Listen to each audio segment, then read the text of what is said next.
people? It's your boy E-Buck in the building. Y'all know what time it is.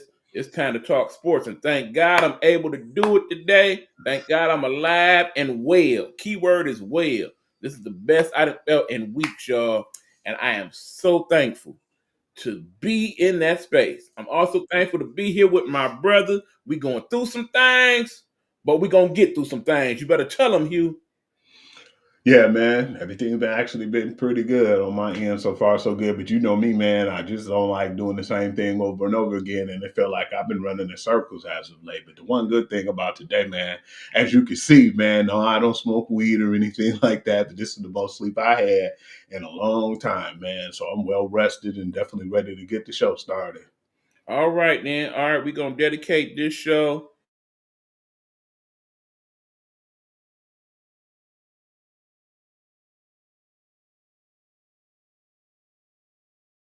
to the great Roberta Flack, who we lost earlier in the week.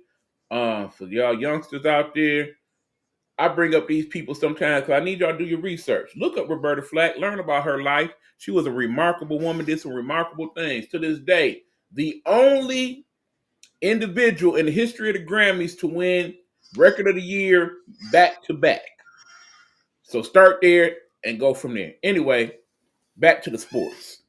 I'm ready to talk some sports, but I can't do that without the sports guru because he the one with the master plan. So that being said, Hugh, what we talking? You know, we couldn't do the show without starting off by giving thanks and giving love and proper respect and the proper love due for my homegirl, Diana Taurasi, for what she did and how she paved the way for the WNBA for the last 20 seasons, man.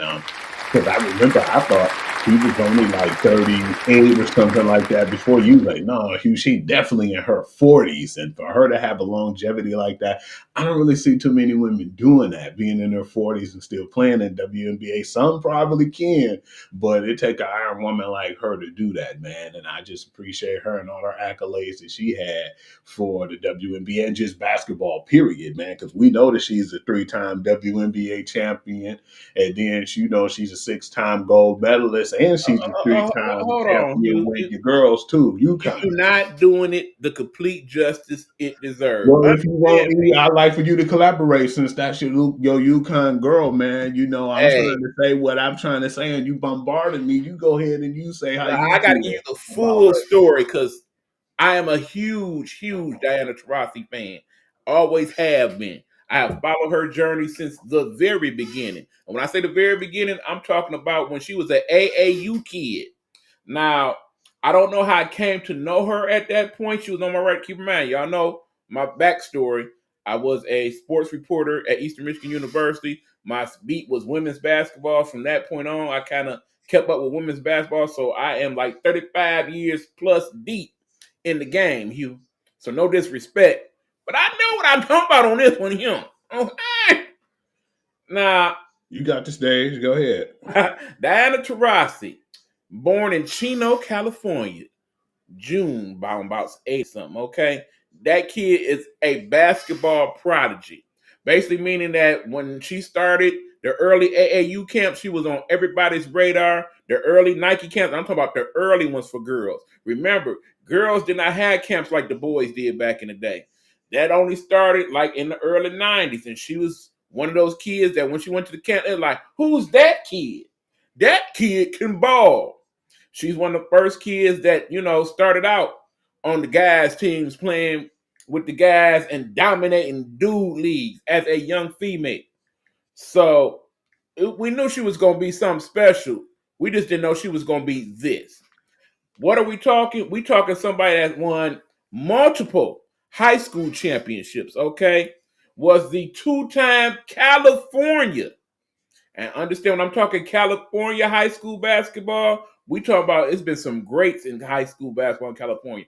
We talk about the great Lisa Leslie. We talk about the immortal Cheryl Miller. Okay, she is in that conversation. Two-time National Basketball Player of the Year in high school. Two-time National Basketball Player of the Year in the state of California. That's just the beginning. Okay, she goes to UConn.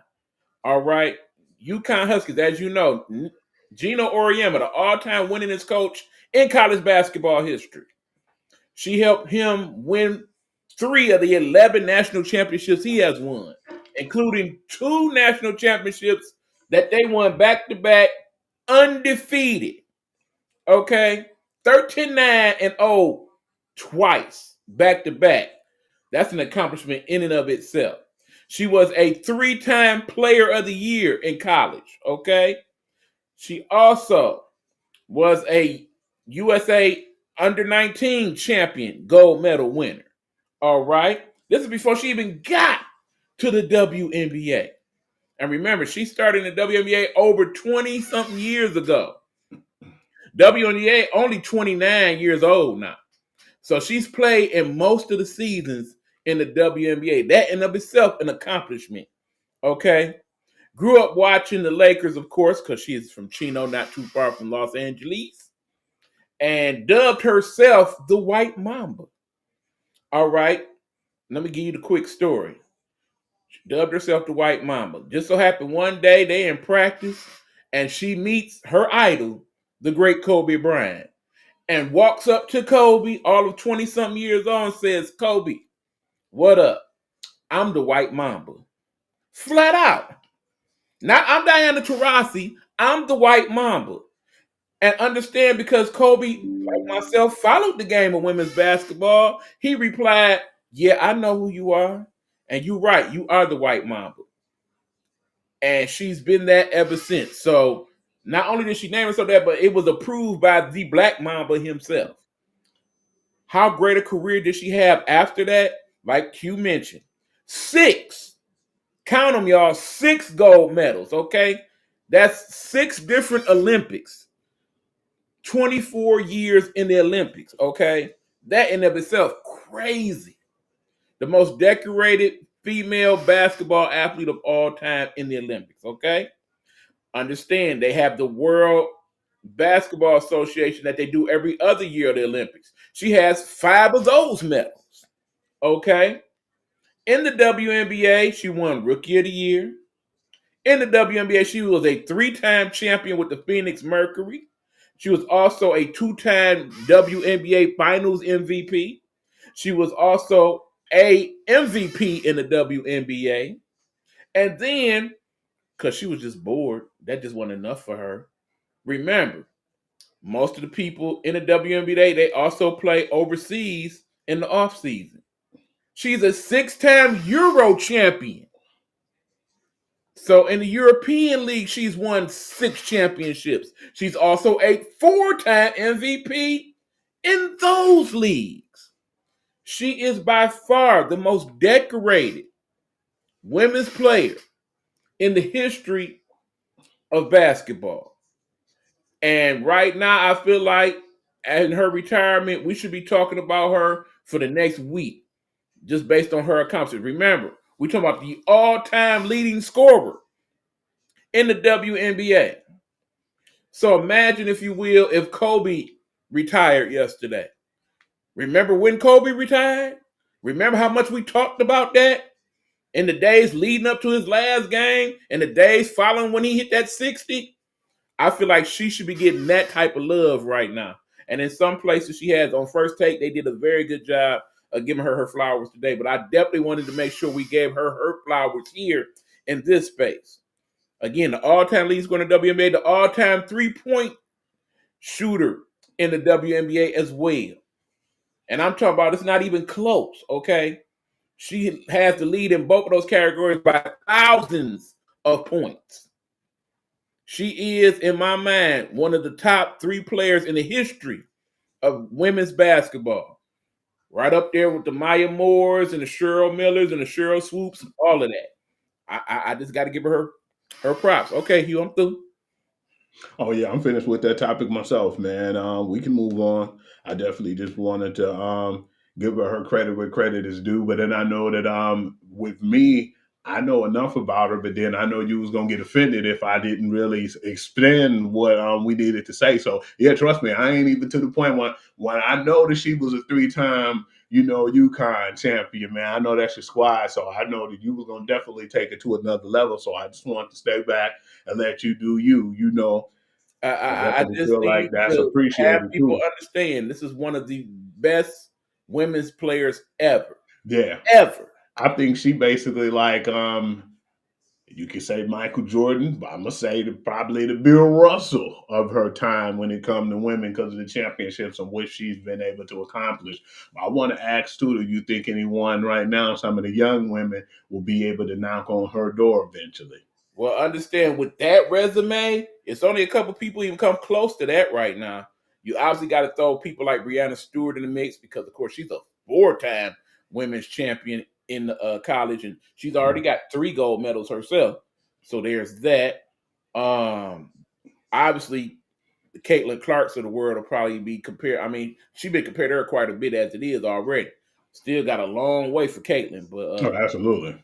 you figure if anybody gonna break her record in the WNBA, it's probably gonna be Caitlin Clark, and if not her, then of course we got to throw in that conversation the great one who is still above her time and ain't even got her time yet. That of course would be Judea Juju Watkins. Hmm.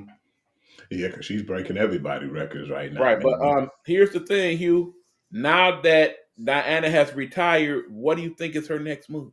I think she's gonna do something like I wouldn't be surprised if she do like television and she do broadcasting. I could definitely see that in her future. She's pretty good at it too. I know that she was on podcasts and did a few things and featured before, but I definitely believe I wouldn't be surprised now if she's sitting in one of those chairs and doing like the WNBA for a brief moment. My thinking is she's going to be one of the people at the desk. You know Yeah, how, of course, the NBA has the show with Charles and Shaq and yeah, Kenny. inside the NBA. I Yeah, think as the WNBA is growing now, they will eventually get to that point where they have their version of that. And I yeah. definitely see her, Shanae Boumackey, probably Leah Boston at some point. Those type of people at the desk having those discussions. Speaking You've of heard of too, her. I'm definitely glad that you know that we was all celebrating that, man, to know that Charles and them got a new contract, man, just to have them back. Cause a lot of people they laugh and joke about some of these guys, their injuries and how they feel, how soft they are now. But it is an entertaining show. Most people who probably don't even watch basketball watch them too. So I was definitely glad for their extension. It was well deserved. Right. I want to talk a little brief football. I seen some things today that was like interesting, but one of them was really soft, and I know you probably heard about it, but I don't know if you knew who the corporate was behind it. Should the tush push be banned? Because that was the thing that they were trying to do right now. My answer is no.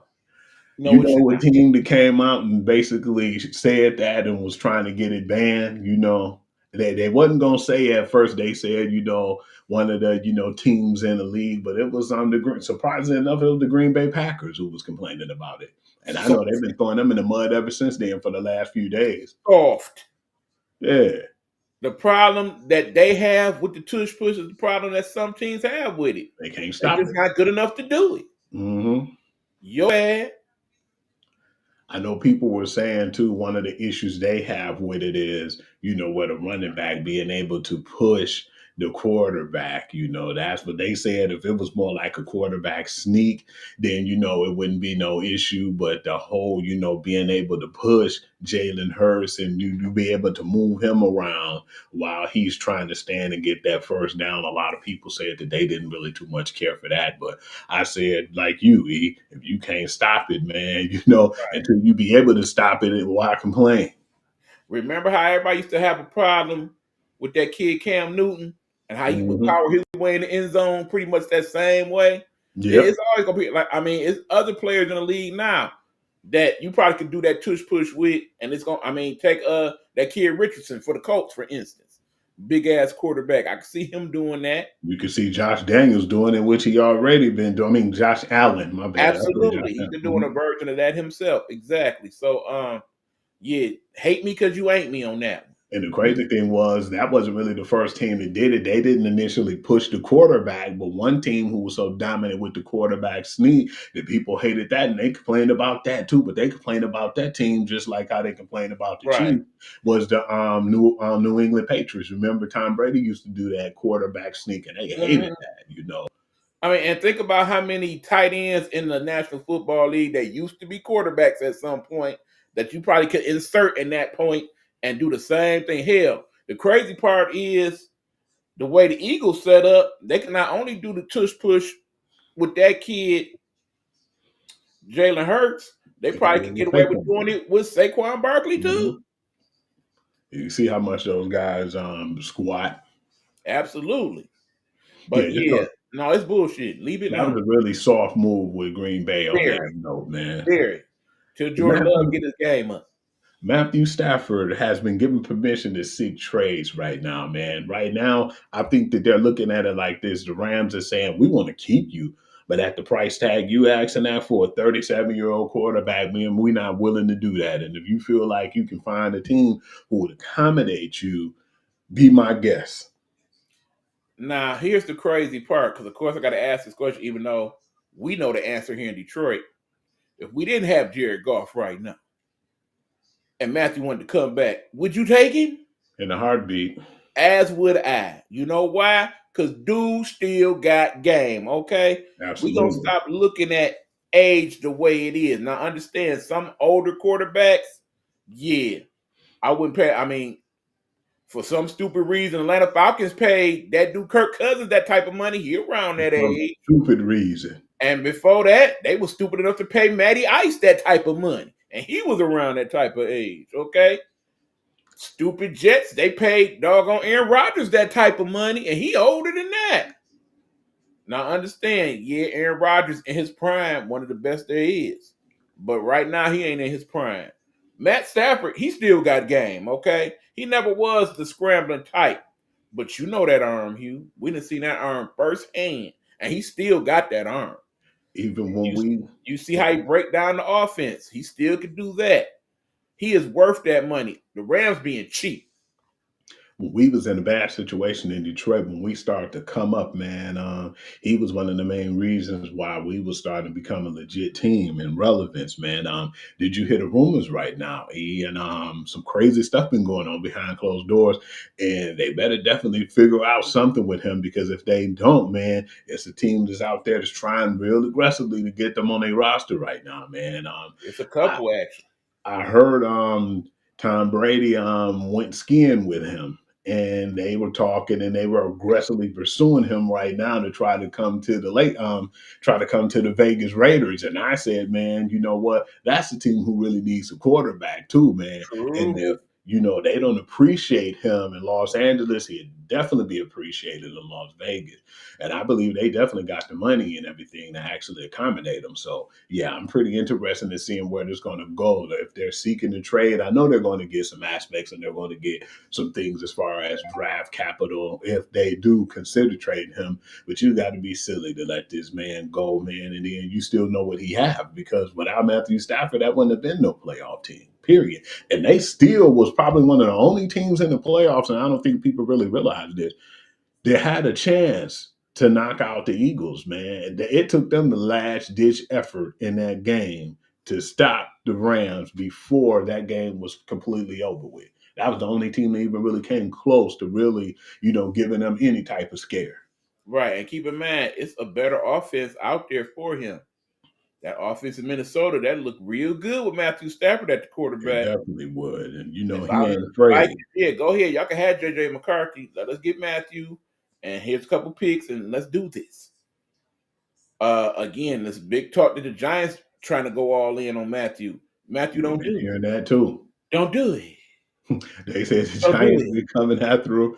And then I heard the Giants, had a few, inputs. And well, actually, the Giants didn't have input on it. Aaron Rodgers was saying he would be interested in going to the Giants. And if he Don't do could it. go there, he was basically saying he'd bring his buddy along the way. Don't do it. Don't do none of that. Yeah, don't mess Okay. up that young team. If You I'm already Matthew messed up a Stafford, the young only team in way New I'm York. going to the Giants if they break me off. They like, here go this Prescott money. In which case, all right, I'm on. I want to get into some of the things that was going on with the women's basketball, man, because we start to try to get comfortable, man. And you can't get comfortable in a women's basketball right now. I was looking at that the other day, and I was like, okay, man, Notre Dame #1, they definitely deserve it. But when I seen they was playing North Carolina State, I was like, yeah, you can't sleep on them girls, man. They went real deep into the playoffs last year, and they're a pretty good team, man. Before I looked up, not even a hiccup later, Notre Dame lost to them, and like, was it a double overtime? It was a It pretty good was. game to where they went the distance, but they gave Notre Dame all they could handle, and that just let me know in the women's point of view when it comes to the college hoops, man. That it's just you can never count out any team or just relax because I was settled on Notre Dame being #1. I love Hidalgo, Citron, Sonya Citron, and my girl Olivia Miles, and just how good that team is. And but then North Carolina State, Beatrice man, not so King, fast. Crawford, they got a lot of good players on that Notre Dame team. Yeah, Understand that game Sunday is at least 8 players between them two teams that's probably gonna end up in the WNBA. That's a lot. that was a But it really was good that type of game. talent on the floor. That's the thing.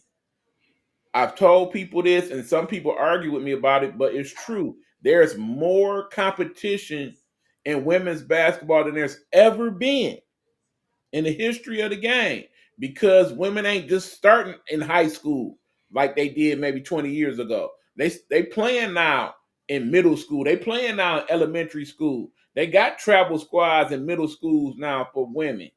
It's a different game. So the skill level is so much better than it was even 10 years ago. Yeah, absolutely. So, it used to be back in the day, even on your average team, maybe 1 or 2 girls on the team that was really good. And everybody else, they could just kind of dribble and stuff. Or you had a couple people that could shoot the three, and that's pretty much what they did. Or the one girl that was just kind of good at rebounding. Or the one girl that was kind of good at defense. A lot of these teams now, they got players on these squad. They got Yeah, people on the hybrids, bench that probably could go to other schools and be starters. That's what Notre Dame looked like. pretty much. And we didn't even know North Carolina State had it like that till we seen they had it like that. They just moved up in the ranks. That team could go back to the Final Four again this year. The way they Absolutely. looked that game. And what they're ranked now? Are they ranked number 8 or 9? Yeah, North Carolina State is ranked 8th. That's correct. Yeah, well deserved too, man, because they Oh came out yeah, of it's a nowhere with nice, that nice little game. move up from them.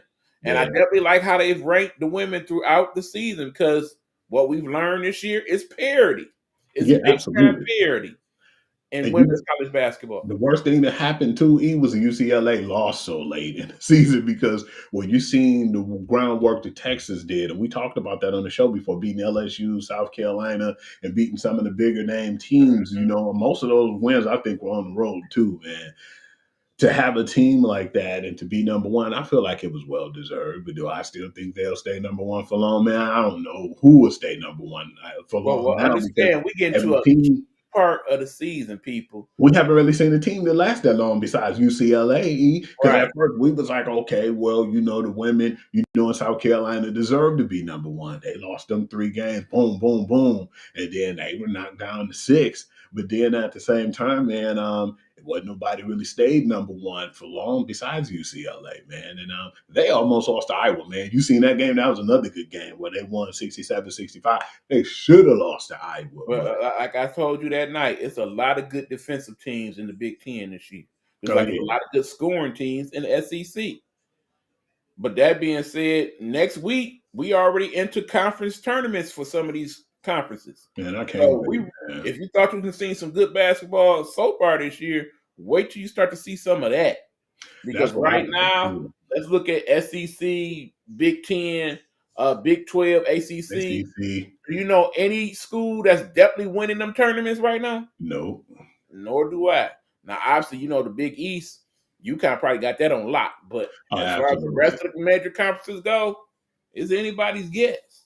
And that's what makes it so good, man, with the college, man. March Madness, we'll know a little bit more about the men's, but the men's has been kind of at a standstill this year. It's been some good games, but then it hasn't really been as many games as like And, the competition. right. And I figured out why, Hugh. It Why? took me a minute to think Please tell about it. me, brother. All right. Here's the thing. Okay, you the sports guru, right?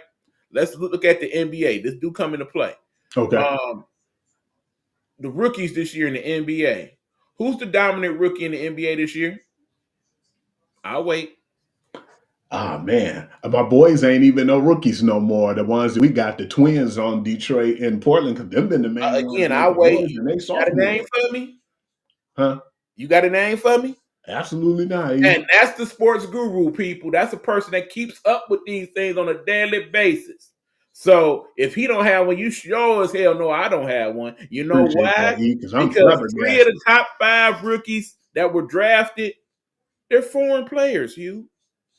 And And they you know that wasn't that good.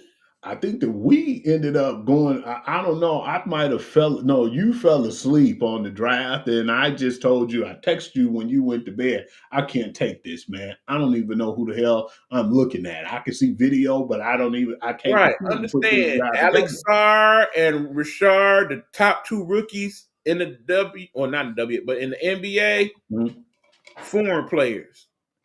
Neither one of them averaging even 10 points a game, okay? Not at all.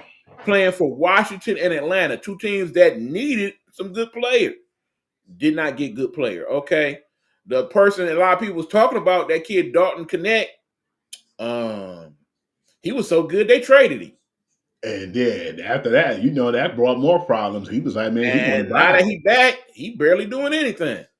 Long story short is most of the people in the last few years, Hugh, think about it, that were of any good, that actually did anything worth talking about in the NBA, foreign players. Wembanyama. You see what I'm saying? Jokic, Think about the dominant players in the NBA right now. Jokic, Luka, Luka, Wemby, Wimpy. Giannis. You see what I'm saying? Hell, Porzingis, people of that nature. All right. That's the men's side. Now let's look at the women's side. Okay, think about the WNBA. Name 5 top players right now in the WNBA. You got Jewel Lloyd, you got Aja Wilson, man. You could go and you could say Skylar Diggins. You could go with Stewie. You could, man, there's so many. It's like how Okay, many you stop want me right to there, really Hugh. Stop name? right there. You name 4 players. Yeah. What's the one thing they all have in common? Most of them are diverse, man. They don't just play Oh one. no, you thinking too deep on it. Thing they have in common, they're American players, okay? Oh yeah. These are players that we have seen in America not only play in the W, but also in college, correct? Correct. Think about the college game right now. Top players in college: Juju Watkins, Paige Beckers. Throw some names in there for me, Hugh. You could go ahead and you could go with Kiki Eferen. You could Kenny go with Iframe, right? Of Yep. course, You could go with Hidalgo, Sonya Centron. Most of them are people right? from America. Olivia Miles, again, Olivia American Miles. players, people that we didn't kept up with since high school, because we now live in that day of TikTok and YouTube, and they done had highlights on there since then. Even now, some of the players coming up in the league, We about to seen be in college basketball. That kid Chavez out of Texas, still don't know what she's gonna play. She is the number 1 high related recruit right now on ESPN's Top 100. Don't know where she's going to school yet. Some of her choices, of course, South Carolina, Texas, so on and so forth. You got that kid, Julia Smith. She's probably the best player in the country out of high school, and she ain't but a sophomore. Again, all American players.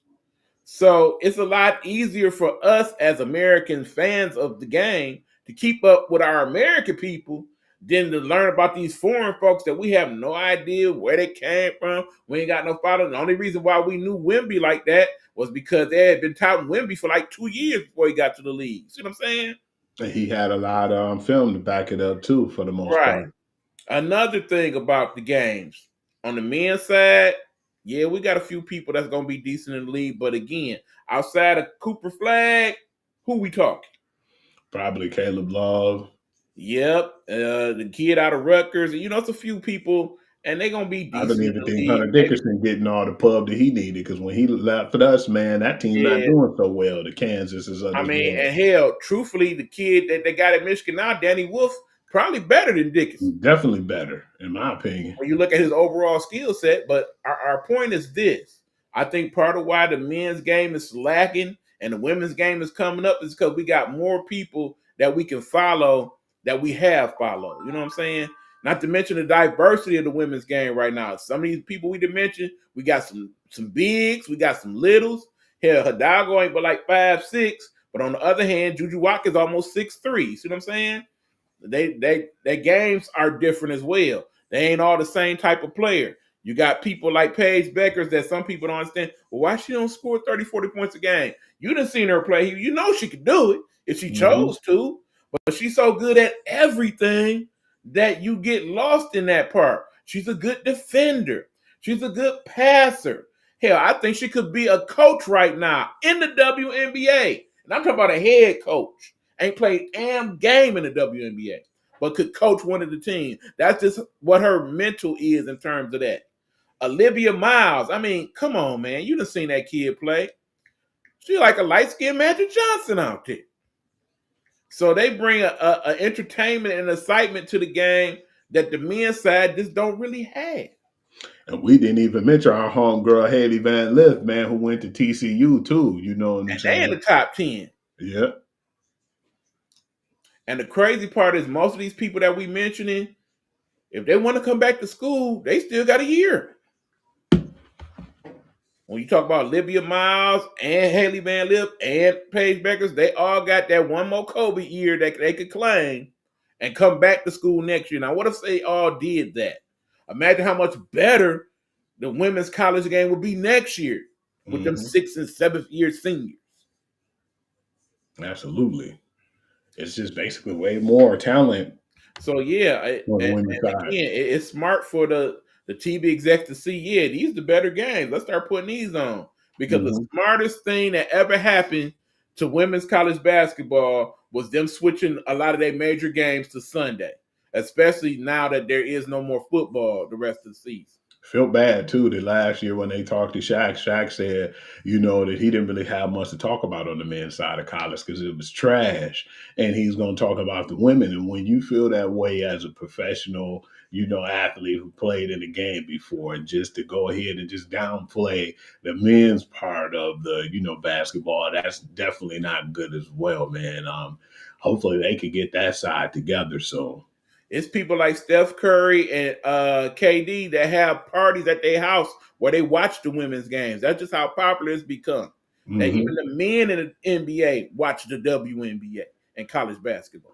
And you see a lot more of the men in the crowd at these Unrivaled and the WNBA games. And yeah, let's not even forget about Unrivaled, by the way. Let me throw a quick record in there. Shout out to Angel Reese. Let's throw a little love for her.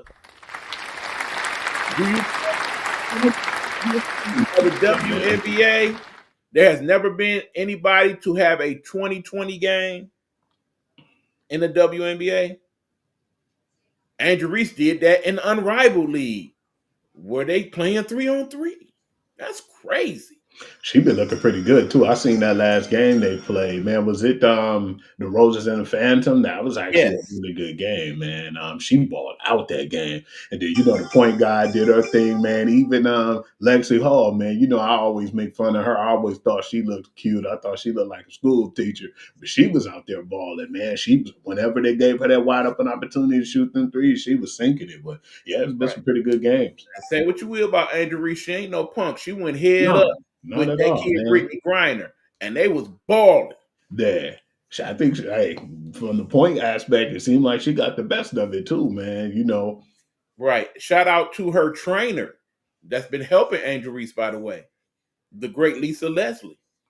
Yeah, because she's been working on her game and her little moves and her, like she's been trying to work on her 3-point shot. She hit a few of those that game too. Right. So apparently Lisa Leslie is taking it upon herself to become the WNBA's version of Akeem Olajuwon. Remember how when he retired, he started working with all the big men? She started to do that with the women. That's kind of cool. And Kobe used to get the shooting guard and point guards to ask him advice. Yeah, that's actually pretty good. And that's something else I could see Diana Taurasi doing also, by the way. That'd be actually pretty cool too. She didn't have no desire to be a head coach, but I could definitely see her working with people in the offseason. Yeah, picking up on some of her bag and what she did good, and, you know, to get advice, you know. Yeah, imagine if she grabbed Caitlin Clark and teach her a thing or two. You think Caitlin good now? Boy, oh boy. Because most times it ain't just about being a good player, just learning like just the little secrets, man, the things that you won't know until you know them. When you talk to players, they can simplify the game more. Because I forgot who it was, I think it was Michael Jordan told Kobe. He was telling them something like, "Man, what I try to do, man, if anything, get 9 to 12 points a quarter." And when you do that, it might not seem like a lot, but when you put that together, man, that makes a pretty good basketball game for 4 quarters, man. So yeah, that's a good way to breaking down the game and just dissecting and thinking about how you can execute at a high level. Right. I mean, rest in peace, of course, to the great Kobe Bryant. Imagine what type of podcast he could have had right now if Oh he's man, he died at the exact wrong time, just as all this was jumping off. I think he most definitely would have had a podcast right now if he was still alive. there. He definitely would have had the Black Mama podcast. I know that for a Absolutely. fact. And Wilt Chamberlain too. I could see it. He would have had a podcast if he was still here. Because we definitely like some of the podcasts. One of my favorite podcasts to look at. I like what KD done be talking, man. They've been giving us so much love in Detroit, man. Love y'all guys for that. But I like the all this up All the the smoke smoke, too. All the absolutely. smoke. Good dudes, man. They talk the game too. Did you see the one with Byron Scott was on there? Yeah. Yeah, there's some funny Best ones, episode of All the man. Smoke was when they had my man Rashid on there, though. Oh yeah. That was a hell of an episode. I just like the way them Rashid dudes does talk. not get the credit that he deserves as a No, player. not at all, man. But she was one of the top dudes. He really, besides, you had your Derek Coleman's, who we felt like was way before his time. But then Rashid, I felt like in our era too, was still a little bit before his time, man. But yeah, man, he was great and he was Right. really good the way he Rashid played would the have game. dominated in this era. Oh, absolutely. Ain't no way he wouldn't have dominated now, man. Because even back in the early 2000s when we won the championship, man, it was more focused on the defensive minded teams, Mhm. with the Larry Browns, and you of course you got your offense, but if you can't score, you ain't gonna be able to win against the Pistons. Remember when they used to lock people down to where they would score like 60, 70 points 60 a and game. 70 points a game. That's crazy. That'd never happen now, man. Right. And we'll talk about that because one of the subjects you about to get to is going to address that. We about to get to that one right now. All right, let's And do just that. because I mentioned that, man, the Let's do Memphis that. Grizzlies and the Phoenix Suns overtime game combined for 299 points, man. Is this a good or a bad thing for the NBA, man? It was like 151 to 148 It in truly overtime. is a bad thing. I know you said, but no, they scored a lot of points and that was cool. Any game like that where the score is like that, you know how a lot of them points got scored. Let's jack up this three. No, let's jack up that three. Remember, every year it comes up now when they do the rule adjustments, we should have a 4-point shot. It's going to happen, y'all. As much as I hate to see it, Yeah. the day is going to come where they're going to have a 4-point shot and everybody and their mama going to be shooting that too. Hmm. This for the game. Like Hugh said yesterday in his podcast known as the Guru's Perspective. Please check it out on Spotify, YouTube, and Facebook, okay? Yeah, I hate watching some of these games. When it's like they come down the court, they don't even go in the paint. They automatically stop at the three and shoot it.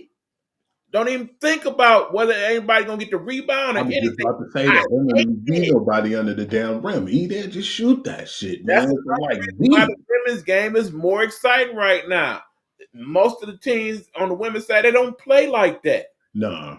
They They play more of remember a what it is to traditional be a way of kid. basketball. They play more traditional to me. That's what I like about Absolutely. them. And when they do have teams that shoot the threes, if they play a good team, like remember when UConn played Tennessee and whatnot, they D that ass up at the 3-point line. They don't just let you shoot it.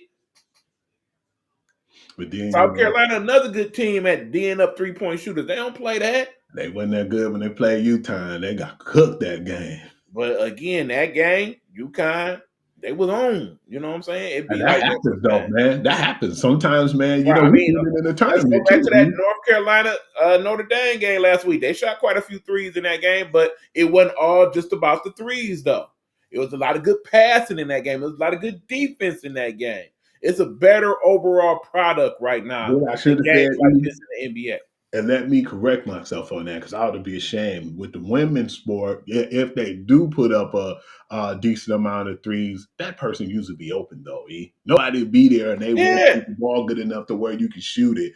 And if that person's wide open on the three line, why not pass it to them? The NBA, them dudes don't even be nowhere near. It'll be like everybody's not even down the court and they'll shoot a three. What the hell is that? Everybody ain't Seth and Dame Dollar, but they think they is. It's to the point now where the reason why you don't get no playing time in the NBA and you are big is because you don't shoot at least 20% from 3-point lane.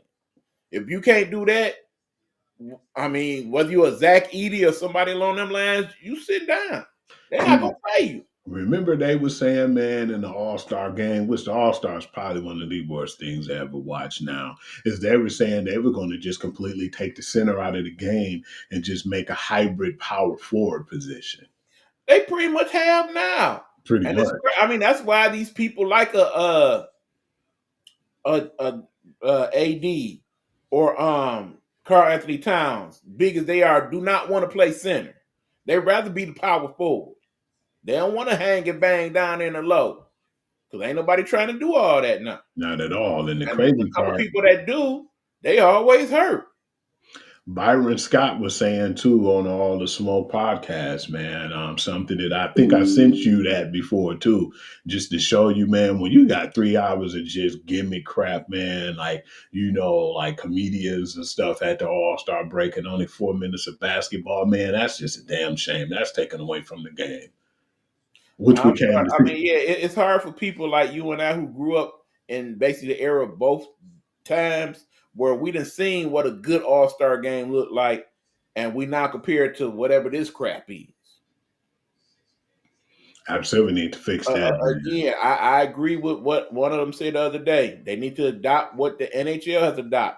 Yeah. There's an All-Star game as it is. Let's just make it USA against the world and go ahead and play it out that way. And put up a big stupid prize for whoever wins, so that give you a little bit more incentive to get it in.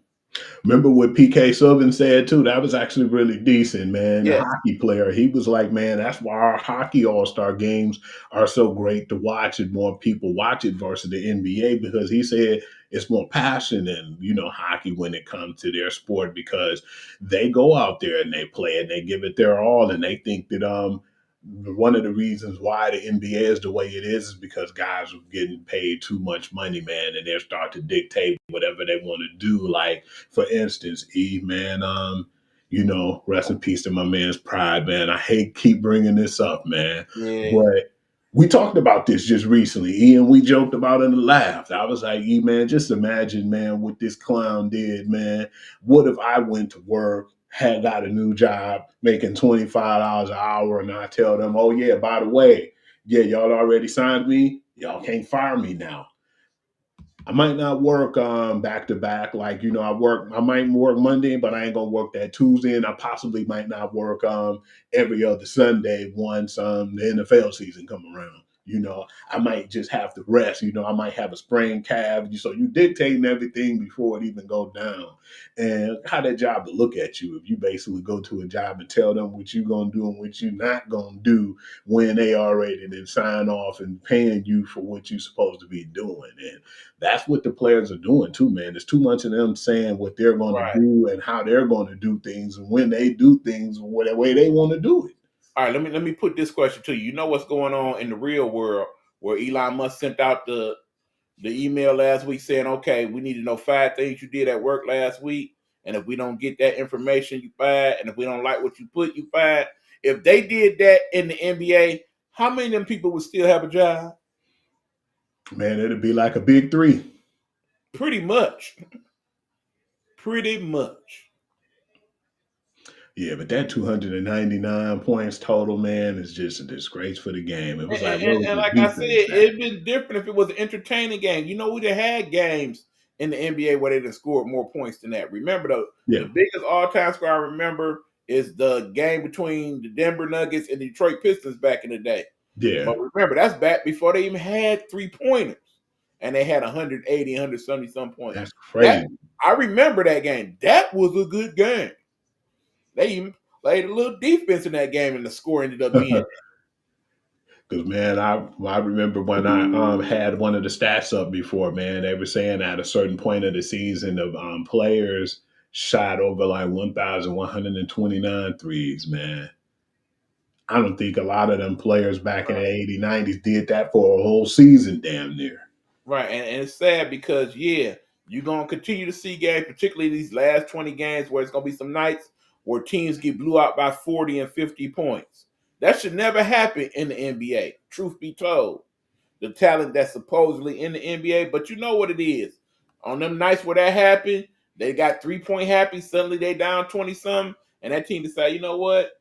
We wanted to rest so and so and so and so anyway. Go on here, y'all do y'all. We chilling.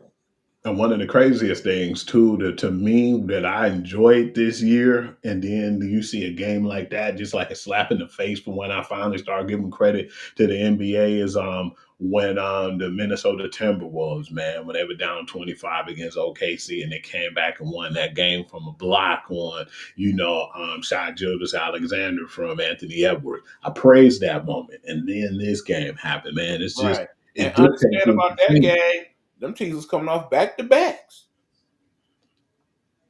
And that's They played crazy, that hard man. like at the second night. So then you got that on the one hand, then you got that crap on the other hand. That's just one of the reasons why it'd be hard to, even digest and watch that game, man. I And I want to do talk like about some basketball, but I agree with you. It's harder and harder to watch the NBA this year. I want to talk about the Luca revenge game. Was it really a revenge game, man? When Luca Doncic played the Dallas Mavericks last night, and did you think that game actually lived up to the hype, man? It did, it didn't. Okay, granted, Luca had I a know good game. why. He had a Mhm. triple double, but remember, Luca not mad at his former Dallas Mavericks teammates. Okay, none of them had anything to do with what happened to where he ended up with the Lakers. He mad at Dallas ownership Yeah, and Dallas management. Okay, that game hit all right in LA, so on and so forth. And shout out to LeBron who showed out in that fourth quarter he of that did. game. But yeah, the game we really want to see is next month when Luca go In back to April. Dallas Yep.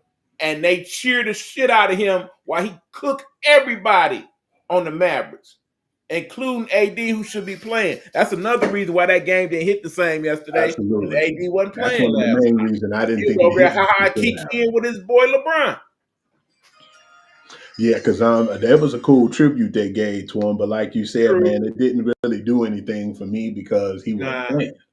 And one thing that messed this whole situation up too, E, with me, AD's been pretty healthy, man, for the last year and a half. And then as soon as he got traded, he got hurt. And I was like, damn, that's just a bad situation for him, man. But hopefully he come back strong because that's still a team, man, that gave them everything that they can handle in LA. So just imagine if AD can stay healthy and that team like Alfred be healthy and all those guys click and play like they have been playing. And Clay Thompson's, it's going to be actually a really pretty good game in Dallas. But still, like you said, Luca's still really just starting to get his legs under him, man. And I Right. think it's going to be even more dangerous when he go back And there. you know what we all praying for as an NBA fans who ain't been so enthralled with this season? We want a playoff series between Dallas and the Lakers. Man, That's I would love that. everything you want. Because I do believe at that point, Luca and AD, they going to show they A. Yeah, I don't want to, not praise Detroit, man. I want to definitely give them credit where credit is due. Winning 7 straight, they 32-26. They beat actually some pretty good teams on, by the way, in this 7-game win streak, like when they beat the Clippers. Crazy part is now, E man, do you think that them brothers can go and make it 8 games in a row? Because you know who they play tonight, right? They play the Boston Celtics. So do you think that they can make it an 8-game win streak? I think it depends on who Boston decide to play tonight. You know, Boston do have a tendency to rest people every now and then. Yeah. If everybody play for Boston, we not winning tonight. Though I do believe we a good enough team to make it interesting. That being said, let's give the Pistons a little love.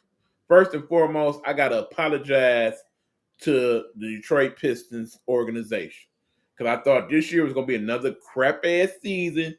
We barely was gonna win 20, maybe 25. This team right now as we speak, have won more games this year than the last 2 years combined. Yep. Combined. You know how crazy that sounds? They was 32 one wins in is more wins 133. than they had the last 2 seasons combined. Understand, right now, if the playoffs was today, they would actually be in the playoffs They the 6th seed. and not in the playing game. 6th Actually seed. in the playoffs.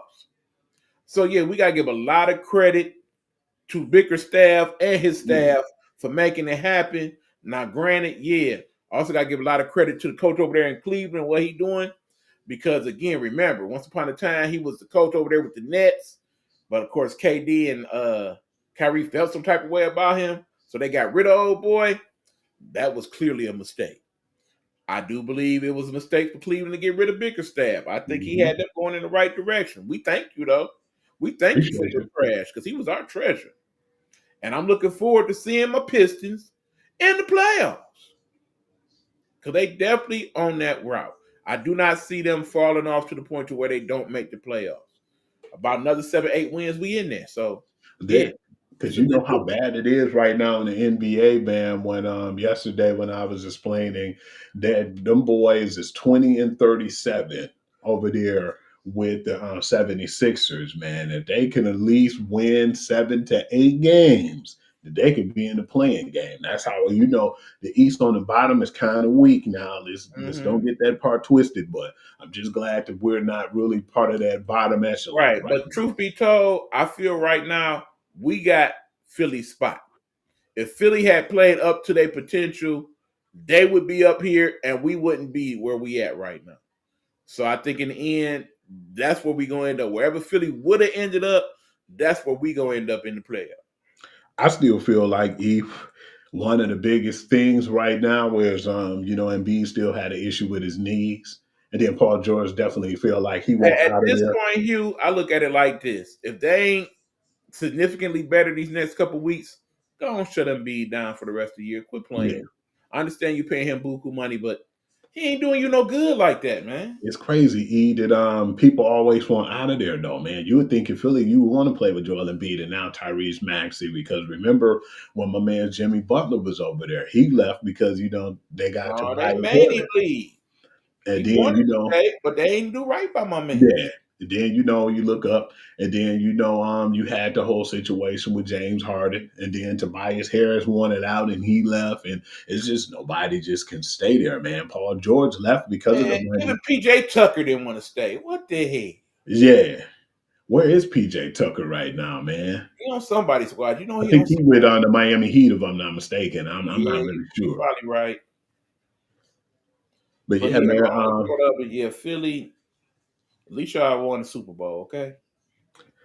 That's the main thing y'all got going for y'all. Y'all better be happy because of that, because And this team remember, right now baseball look like season they gonna started. close the door. I seen the Phillies in spring training the other day. They look pretty decent. Maybe you'll do something with that. Yeah, definitely looking forward to more of the baseball coming around, which it will. I Mm-hmm. want I want to ask this question too, E man. Do you think the Celtics are under the radar, or is it people should take them more serious because Cleveland's doing so well and OKC is doing well? It's kind of like people are kind of underestimating and they're taking Boston out of the picture. Truthfully, no. I think Boston on most people's radars that's paying attention. Remember, NBA is down this year, dog. We've been dogging it a lot of this episode because we dogging it. NBA viewership is down 15% from last year alone. Okay. Meanwhile, women's basketball is up like 40%. It's crazy.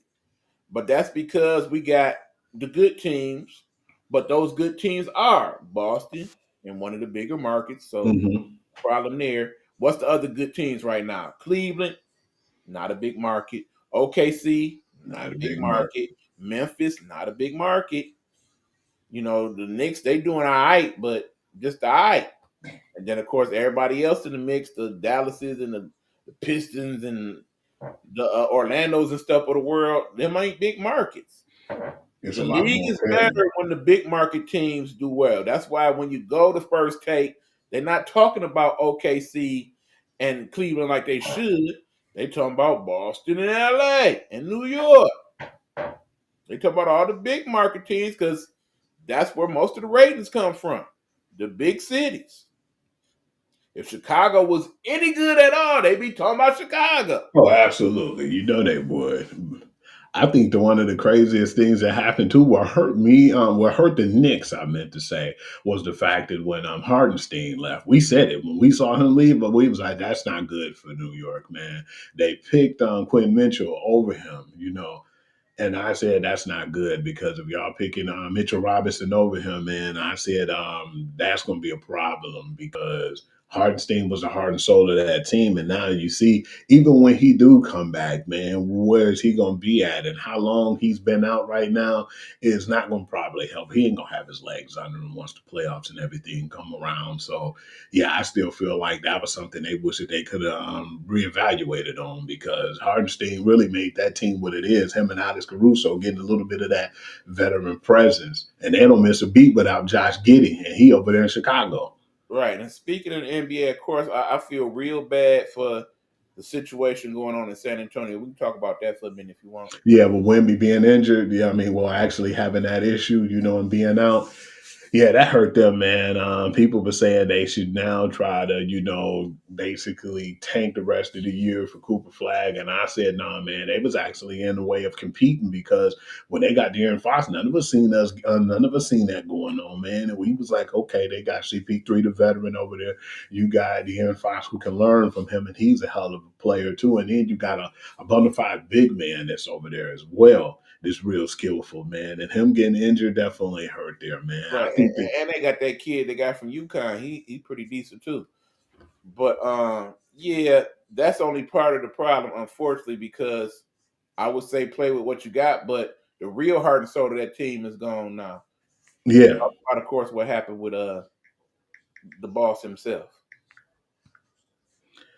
I definitely feel like with him getting man, that scared me, man, because they said that he was out and he was injured, but then they were saying there's a possibility that he might be done after this year too. But then it didn't look like he was 100% healthy too. Speaking of Greg Popovich, if you guys didn't know Yes. who I was talking about, let me definitely explain that. That's the worst blow right there, man. And Wemby being hurt, yeah, man, they could still probably work around that a little bit and figure something out. But when you lose a guy like, Wemby, then you lose Greg Popovich, man, and then there's a possibility he might not come back. Damn, it's gonna be hard to replace that man. Right. I mean, because think about it. He was already in his 70s, in his middle 70s at that. And then you have a stroke, the type of stroke that's going to have you on the shelf for a while. It's hard for anybody of any age to come back from a decent sized stroke. So imagine you a person in your 70s, you done had a stroke. Now you're trying to come back. The travel and vigors of the NBA period with the going back and forth and all the flying and whatnot. That's a lot for anybody to deal with, even the athletes themselves. So anybody that age dealing with that and trying to come back from a stroke, that might be asking a lot.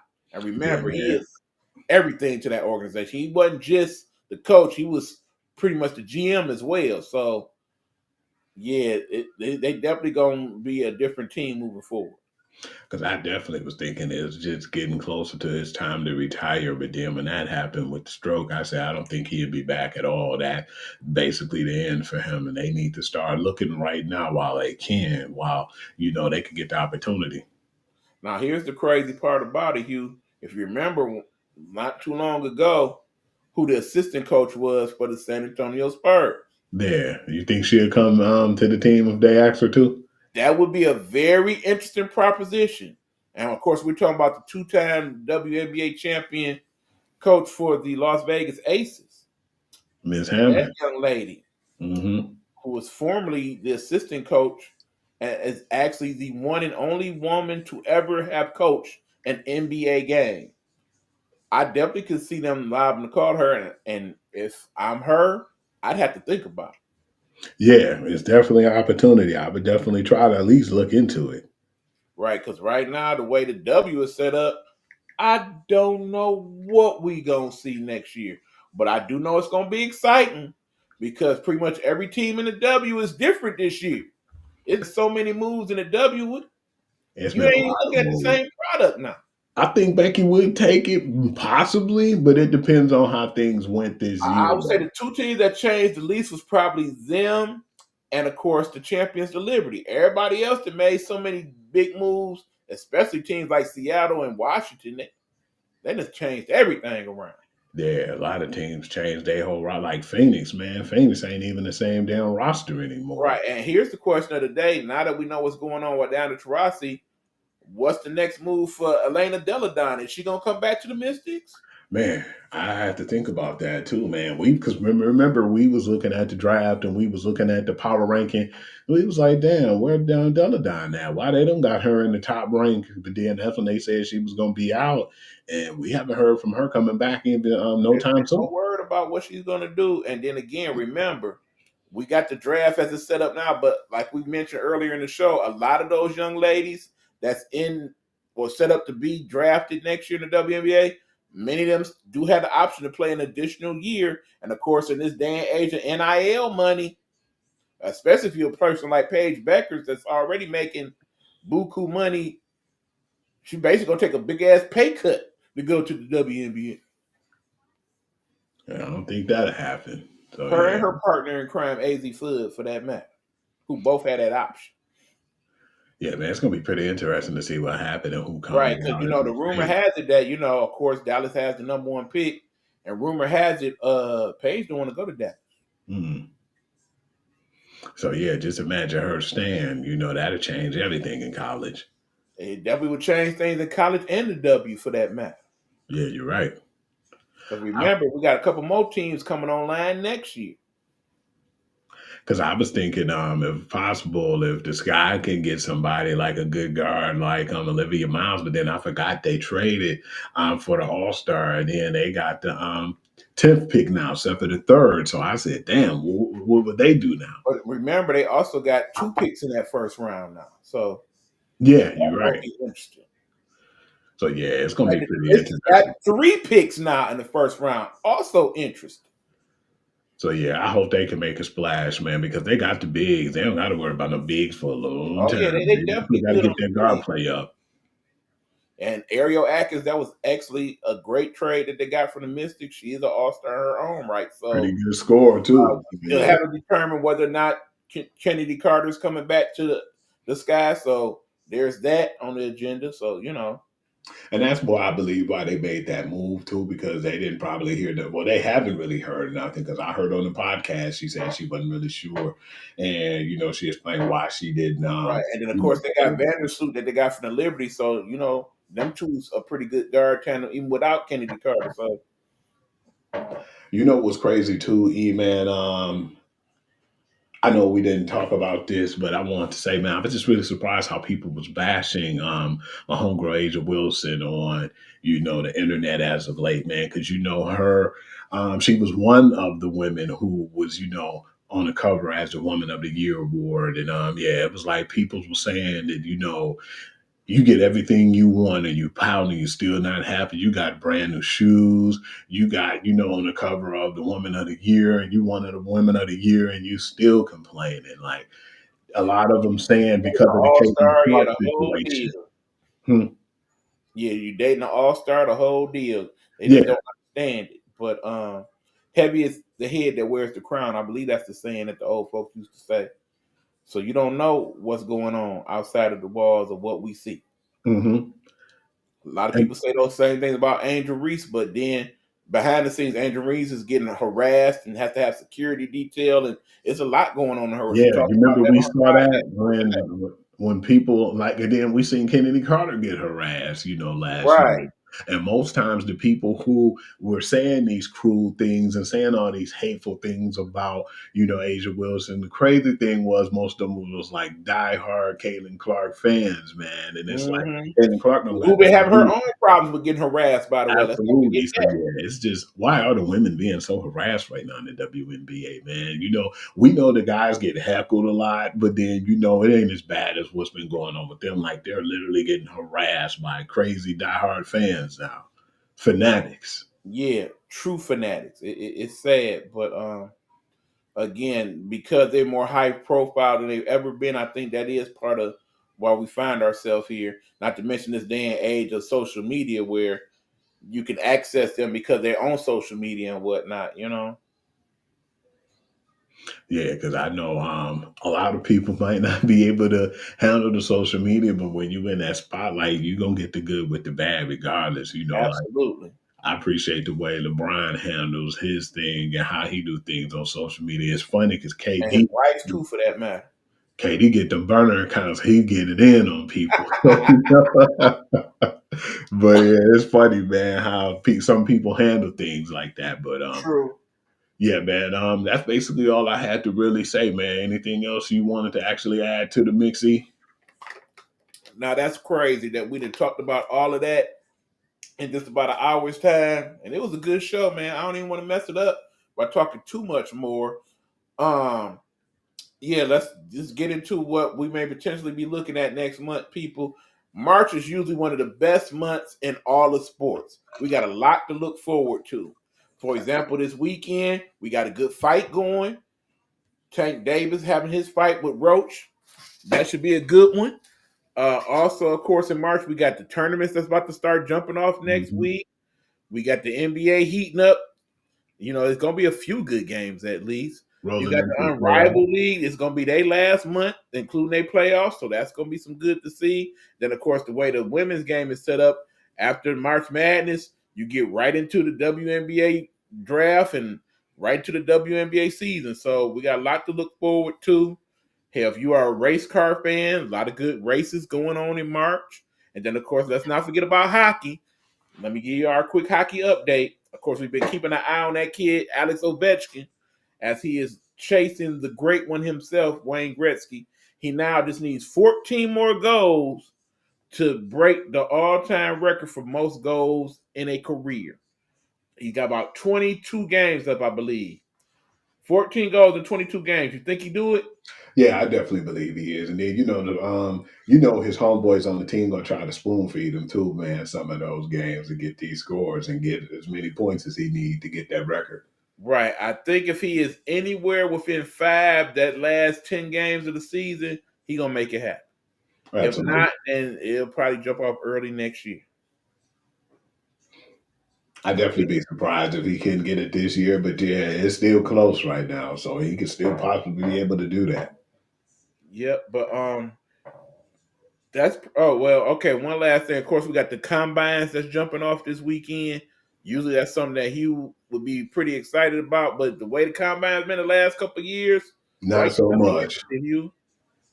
I just don't like the fact now, man, when it comes to the combine, like the guys and I know Stephen A. and other people was like, they was dogging out Doggy, but I had to agree with Doggy on that, man. Like when you don't got a Shedeur Sanders or a Cam Ward, some of those guys that's gonna be in there, man. It's like you a football player, man. I know your agents might told you to go against it because they might just bash you if you was in there, but why not do the combine and then figure out what you need to do in the combine and then go to your pro day, man. Of course, they don't record the pro day, so we don't really see what's going on. You might see a little footage of it, but then it's like, whatever happened to the guys competing at a high level and going to the combine? That's not even happening no more. So most people just feel like it's a underwear Olympic where they run real fast and do some pretty good drills every now and then. But when you don't got the best being out there and showing why they're the best, it's not really no reason to watch it. I know people might start showing more love, and it might be a situation. It could be a good opportunity though for like a Jackson Dart or somebody who's a lawyer tier. Like what's my man's Quentin Ewers? They probably be able Yeah. to sneak into the top 15 or 20 now with this. This will give them an opportunity, but. Whatever happened to the best playing at a high level and going out there and competing, man? We don't see that anymore. In this day and age of NFL and NIL and whatnot, think about it. These kids we talking about, the Cam Wards and Shedeur Sanders of the world, they walk around with watches that could pay for our house. They ain't pressed about getting no extra money. They know they getting the money. They already got money. You see what I'm saying? So yeah, I ain't about to do all that. That's beneath me. That's how they Mhm. looking at it now. They already ballers and shot callers. So I ain't about to parade myself. What I need to do that for? And I understand people say that they got to take to prove that why they're good and why they're where they supposed to be.